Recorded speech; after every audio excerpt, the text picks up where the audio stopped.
I was diagnosed with MS in 1994. At that time, I became involved with the National MS Society, my local chapter, which is in Paramus, New Jersey. The people that I have met there are really wonderful.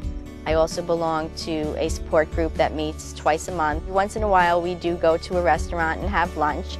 The restaurant is very helpful. They give us the whole area, and they're very kind and move the furniture and treat us like everybody else. One day I had to use the facilities and I went back there. I never travel alone. Another friend of mine who's in a wheelchair accompanied me.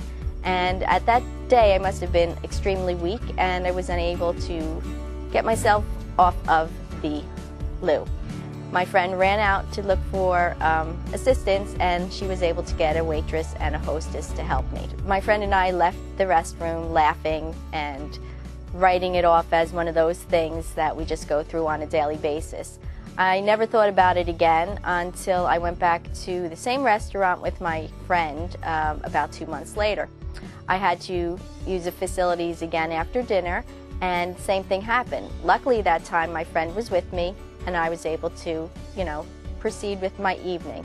However, I said this has got to stop. There's something, I have to stop thinking about it and do something. So that evening I came home and I got online and I quick shot off an email to whomever was in charge saying that I found that the restrooms in the restaurant were not up to ADA compliance. I also sent them a copy of what the rules were, what the height of the toilets were supposed to be, and all of the other guidelines. The manager called me 2 weeks later saying that they were doing this corporate-wide and that they had actually placed an order for all of the new toilets and grab bars and everything else that was needed. We went to lunch again with the same support group and the first thing we all did was run to the restrooms to see if the work was actually done. For me, that's amazing in itself that you can send an email one day and 4 or 5 months later the job that you asked to get taken care of is finished. And everybody was happy and now we are anxious to go back. We have been back there again and I think that's probably going to be one of our favorite places.